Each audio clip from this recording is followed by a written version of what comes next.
my loves? Welcome back to Kitchen Therapy by CING, the show where we cook, gist, and sprinkle a little luxury into your day.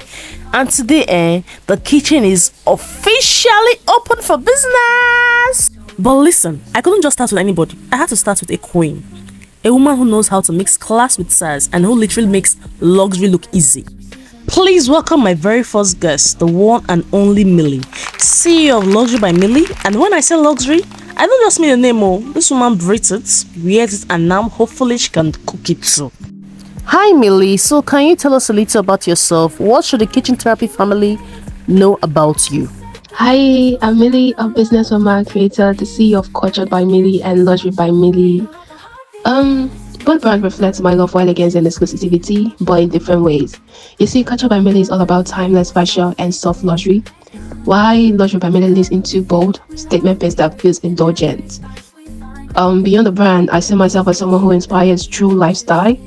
I carry myself with intention, balancing ambition, femininity, and luxury energy in everything that I do. Well, you can see. As a CEO, I'm hands-on, I'm data-driven, and I always make sure my work feels aligned with my vision.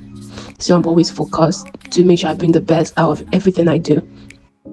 At the core, I'm not just building businesses, I'm building an identity, one that's about soft power, influence, and creating a life that feels beautiful, elevated, and iconic. Thank you. So what's your earliest food memory? What was it like the first time you tried cooking food? Okay, my earliest memory about cooking was when I was 8. And it was just me, my dad, and my little brother. My mom wasn't at home because she was sick. Let's say sick, she was pregnant, sick, this type of thing. Yeah, this is a little too personal. And I was just left at home I was eagerly like a mom to my brother. In that way, so I had to cook. I don't know how to cook, but I cooked. So the first meal I made was rice, jollof rice, because anytime you want to make food, and the first thing that comes to your head is, I want to make jollof rice in the Nigerian, like just not the party jollof, smoky jollof or something. It's just like you're making rice and stew together, just the Nigerian concoction version of jollof rice. So that was what I made. It was a hectic experience. I didn't cry. I was eager because I was like, OMG, I'm doing this. And I was just eager to know what to do next. I was asking somebody and they were telling me, okay, this is what you have to do, this is what you have to do. And before you know it, I actually did it. I can't really remember how it tasted, but I and my brother, we ate it. And my dad did not eat it because I don't know, he went out to get food, but it was just something. And since that day, I started cooking. The next day, I made beans.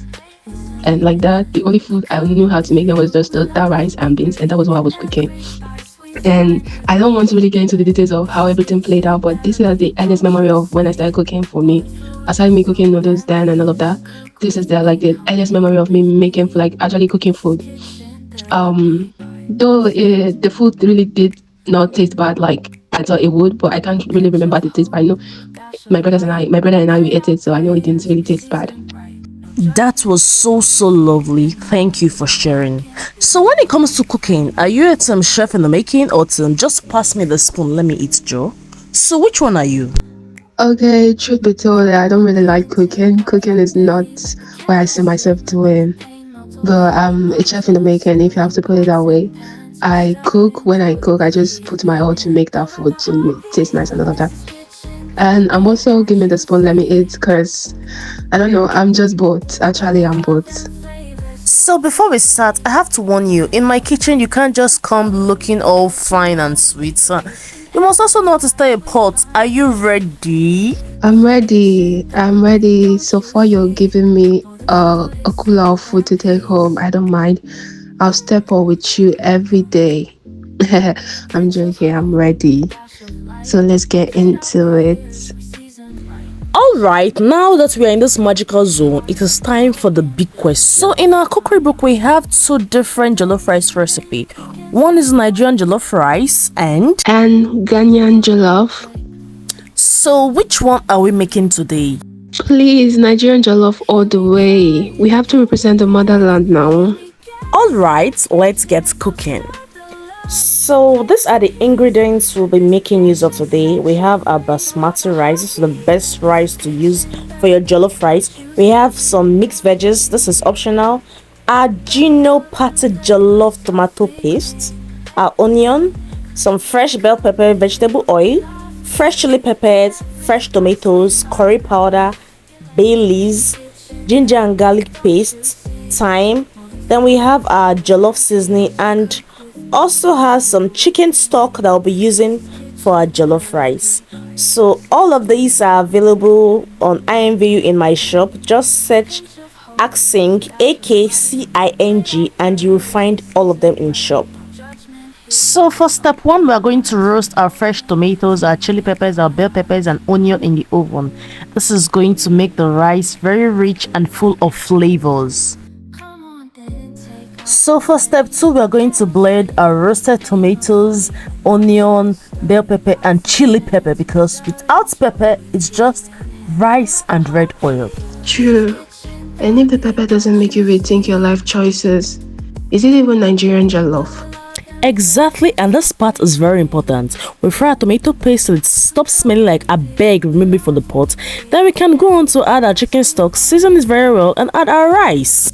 So Millie, between cooking jollof and finding true love, which one is harder? Between cooking jollof and finding true love, which one is harder? I would say it's cooking jollof. You don't. Cooking jollof is harder than finding true love. There's nothing nobody can tell me, because you have to have criteria of cooking jollof. Like, you have to have it. Okay. So if Nigerian jollof could talk, what would it say? If Nigerian jollof could talk, it would say, respect me, I'll not be your mate. That's what it would say, I swear. Alright, a quick one. So what are the 3 signs that someone doesn't know how to cook jollof? Quick 3 signs someone doesn't know how to make jollof.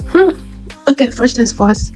In the Nigerian community like this, especially party jollof, if you want to know that this jollof will bang, first of all, the caterer must have, those women that their hand is flapping like this.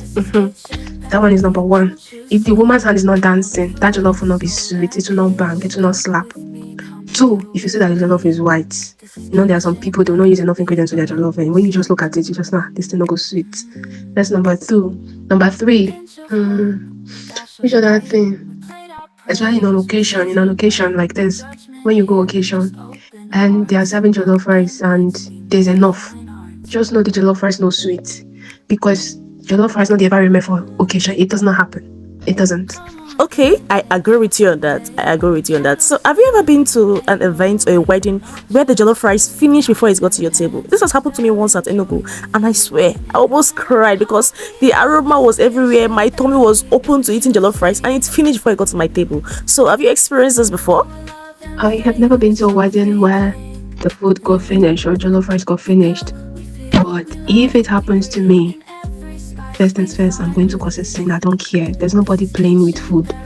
If it happens to me, that's what I'll do first. I'll create a scene, because our food could finish. Why food not finish when you know they serve the rest people? When they reach my turn, food can finish. Sure, that's how the Yoruba say it, right?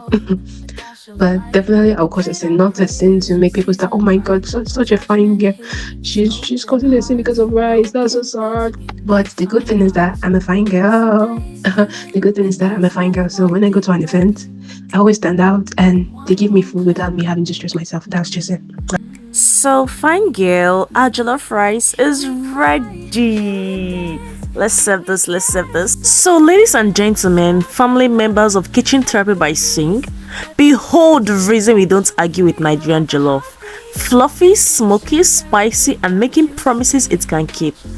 Jollof rice served with some grilled chicken, nut and martini and chilled water, and it is so tasty.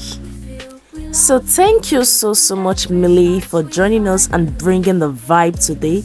The only problem is we might need a part 2 just to eat.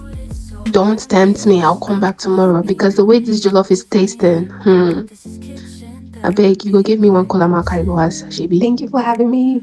I had a great time. It was fun, and I really enjoyed talking to you. Thank you for the food, because I carry one kola go house. And of course, I would like to come back next time. Bye. If you love this episode, don't forget to like, subscribe and share in the comments. Tell us who you would love to see next on this show. Remember, this is Kitchen Therapy by CING, where every dish is served with gist and love. See you next time. Bye.